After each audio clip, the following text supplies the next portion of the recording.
Hello বন্ধুরা, আসসালামু আলাইকুম। আশা করি সকলে ভালো আছেন।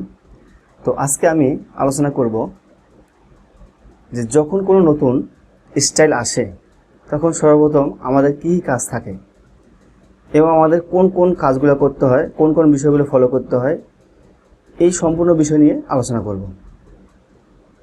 আশা করি সকলেই ভিডিও জুড়ে সাথে থাকবেন। তো যখন কোনো বায়ার নতুন কোনো স্টাইল অর্ডার দেয় তখন তারা কি দেয়,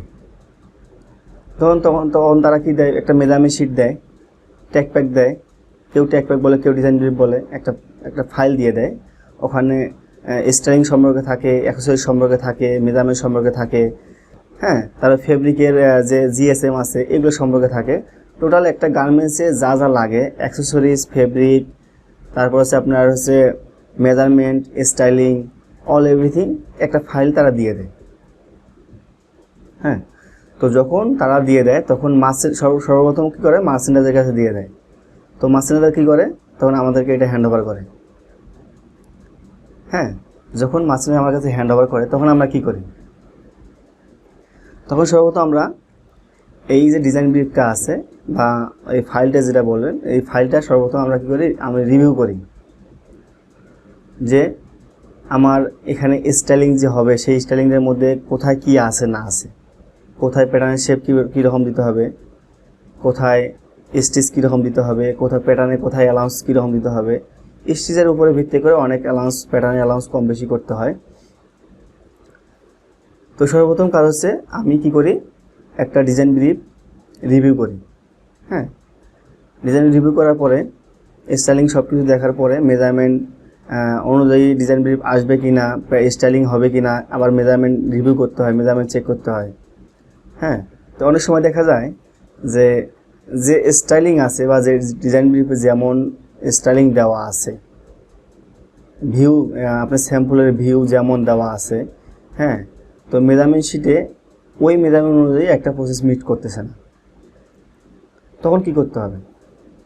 হ্যাঁ, তখন যদি কোনো ডিজাইন ব্রিফের সাথে মেজারমেন্ট শিট যদি মিল না থাকে সেক্ষেত্রে অবশ্যই বাইরের কাছে কল আউট দিতে হবে। যদি কোনো স্টাইলিং, ধরুন মনে করেন যে একটা ডিজাইন ব্রিফে একটা স্টাইলিংয়ের মধ্যে এমন প্রসেসে একটা স্টিচ দেওয়া আছে যে আসলে ওটা প্রোডাকশনের ক্ষেত্রে অনেক সমস্যা।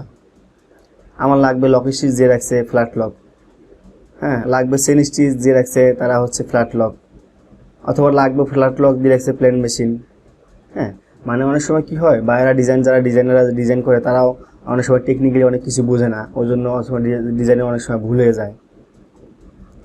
তো মোট কথা হচ্ছে সর্বপ্রথম একটা ডিজাইন ব্রিফ, তারপর হচ্ছে মেজারমেন্ট, একটা ডিজাইন ব্রিফে কোথায় কি আছে না আছে, খুঁটিনাটি প্রোডাকশনে কোথাও প্রবলেম হবে কি না, স্টিচ কী আছে না আছে, এই বিষয়গুলো সম্পূর্ণ কিন্তু দেখতে হয় একটা ডিজাইন ব্রিফ পাওয়ার পর। এরপরে মেজারমেন্ট শিটের সাথে মিলাতে হয় যে এই মেজারমেন্ট শিটে যে মেজারমেন্টগুলো আছে এই মেজারমেন্টগুলো দিয়ে আদৌ কি আসলে ওই ডিজাইনটা আসবে কি না।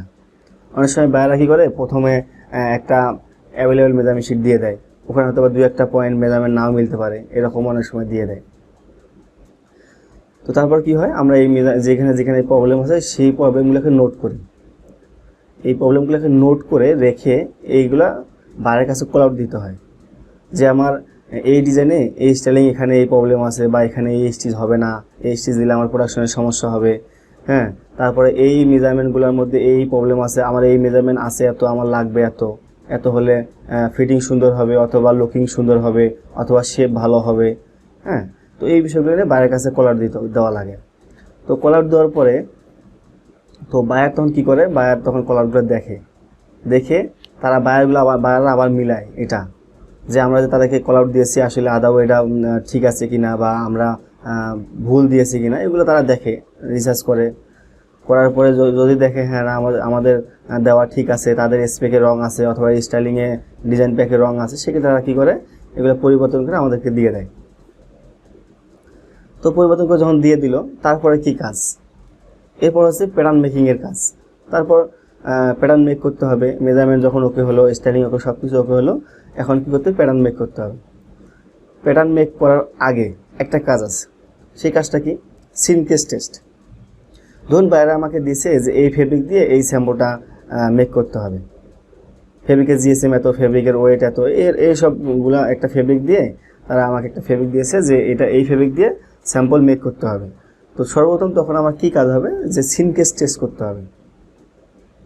সিনকেস টেস্ট করার পরে, তো সিনকেসের বিষয়টা আমি বিস্তারিত অন্য একটি ভিডিও আলোচনা করব, যে সিনকেস কীভাবে আমরা কত সিএম বাই কত সিএম পাঠাই, তারপর হচ্ছে এটা ওয়াশে আসার পরে এটা মাইনাস যদি হয় সেক্ষেত্রে এটা সূত্র কীভাবে বের করা যায়, এই বিষয়গুলো পরবর্তীতে আলোচনা করব। তো তারপর আমরা কী করি, সিনকেস বের করি। তো সিনকেস বের করার পরে আমরা প্যাটার্নটা কমপ্লিট করি। প্যাটার্নটা কমপ্লিট করার পরে ওই সিনকেস যেটা আছে ওই সিনকেসটা প্যাটার্নের মধ্যে অ্যাড করে প্যাটার্ন প্রিন্ট করা হয়। ওকে, তো সিনকেস যদি ভুল হয় তাহলে কি হতে পারে এই বিষয়ে নিয়ে একটু কথা বলি। অথবা সিনকেস যদি না দেই, সিনকেস ছাড়াই যদি স্যাম্পল প্যাটার্ন ছেড়ে দেই বা মাল কাটিং করি, তখন কি হবে। ধরুন আমার সিনকেস রেগুলার, মানে আমার হচ্ছে অরিজিনাল সিনকেস হচ্ছে 5% বাই 5%, সাপোজ একটা উদাহরণ, কিন্তু আমি দিয়েছি 3% বাই 3% অথবা 2% বাই 2% অথবা 3% 2%, এরকম একটা দিয়েছি আর কি, মিল না রেখে। সেক্ষেত্রে কী হবে, আমার স্যাম্পলটা সুইং করার পরে অথবা সুইং করার সময় অনেক প্রবলেম দেখা যাবে, কোথাও প্লাস কোথাও মাইনাস, অথবা যদি বিফোর ওয়াশে কোথাও না দেখা যায়, সেক্ষেত্রে ওয়াশে করার পরে অনেক জায়গায় মেজারমেন্ট ডিসক্রিপেন্সি হবে, মেজারমেন্ট মিল থাকবে না। সেক্ষেত্রে কী হবে, স্যাম্পল কিন্তু রিজেক্ট হয়ে যাবে। তো ওই জন্য সিনকেসটা কিন্তু খুবই গুরুত্বপূর্ণ। এটা স্যাম্পল বলেন, প্রোডাকশন বলেন, যেখানেই বলেন না কেন, সিনকেসটা খুবই গুরুত্বপূর্ণ। কারণ যদি সিনকেস যদি ঠিক না থাকে সেক্ষেত্রে কিন্তু মেজারমেন্ট কখনোই মিট করবে না। আর মেজারমেন্ট যদি মিট না করে সেক্ষেত্রে কিন্তু বায়ার সেটাকে অ্যাকসেপ্ট করবে না। ওই জন্য আমাদের সিনকেসটা খুবই গুরুত্বপূর্ণ। ধরুন আমি প্যাটার্নটা করলাম হচ্ছে অনেক গুরুত্ব দিয়ে, আমার মেজারমেন্ট 100 to 100 মেজারমেন্ট ওকে আছে প্যাটার্নে, কিন্তু আমার সিনকেস অ্যাড করার সময় আমার সিনকেসটা ভুল হয়েছে, সেক্ষেত্রে কিন্তু স্যাম্পল কিন্তু ওকে হবে না, মেজারমেন্ট ওকে হবে না, স্যাম্পল কিন্তু রিজেক্ট হয়ে যাবে। ওকে, তো এই বিষয়টা কথা বললাম। এখন তারপর কি, প্যাটার্ন কমপ্লিট করার পরে প্যাটার্নটা কাটিং করার পরে এখান থেকে এই প্যাটার্ন দিয়ে আবার মাল কাটতে হবে। মাল কাটার পরে এটা আবার সুইং করতে হবে। ওকে, তো সুইংয়ের সময় আবার কী করতে হবে, যে সুইংয়ের সময় একটা স্যাম্পল ম্যানকে এভরিথিং সম্পর্কে বুঝাই দিতে হবে, যে আমার কোথায় কোন স্টিচ দিতে হবে, কোথায় কোন পার্টসের শেপ কীরকম হবে, কোথায় মেজারমেন্ট কীরকম লাগবে, হ্যাঁ, কোথায় লেবেল লাগাতে হবে, লেবেলটা কোথায় থেকে কোন পজিশনে কত সিএম দূরে বা কত ইঞ্চি দূরে লাগাতে হবে, হ্যাঁ, তারপরে স্টিচ কোয়ালিটি যেন ভালো হয়, মানে এভরিথিং সব কিছু বুঝাই দিয়ে তাকে বুঝাই দিতে হবে। হ্যাঁ, বোঝানোর পরে তারপরে মাঝে মাঝে গিয়ে তাকে ফলো আপ করতে হবে, যে আমি যেভাবে কাজটা বুঝাইছি সে আসলে সেভাবে কাজটা করতেছে কি না, বা তার মেজারমেন্ট যে করতেছে, আমি যে অ্যালাউন্স দিয়েছি প্যাটার্নে সেই অ্যালাউন্স অনুযায়ী কাজ করতেছে কি না, এই বিষয়গুলো নিয়ে আসলে কথা বলতে হবে, দেখতে হবে। ওকে, তো তারপর সুইং শেষ করার পরে, সুইং যখন কমপ্লিট হয়ে গেল, তারপর কি করতে হবে, তারপর আবার বিফোর মেজারমেন্ট সব কিছু ওকে আছে কি না, তারপর হচ্ছে স্টাইলিং ওকে আছে কি না, স্টিচ ওকে আছে কি না দেখে ওয়াশে পাঠাতে হবে। ওয়াশ থেকে আসার পরে আবার দেখতে হবে যে আফটার ওয়াশ ঠিক আছে কি না, বা কোথায় কি কোনো সমস্যা আছে কি না, মেজারমেন্ট সমস্যা আছে কি না, আসলে যে মেজারমেন্টটুকু আছে ওইটা আয়রনে কাভার করা যাবে কি না। দেখা গেলো মেজারমেন্ট 1814 মধ্যে প্লাস মাইনাস আছে, সেক্ষেত্রে যদি টলারেন্সের মধ্যে থাকে সেক্ষেত্রে কিন্তু কাভার করা যাবে, কিন্তু যদি 1/2 ইঞ্চি 5/8 এরকম ডিসক্রিপেন্সি হয় সেক্ষেত্রে কিন্তু ওটার কিন্তু কাভার করা যাবে না।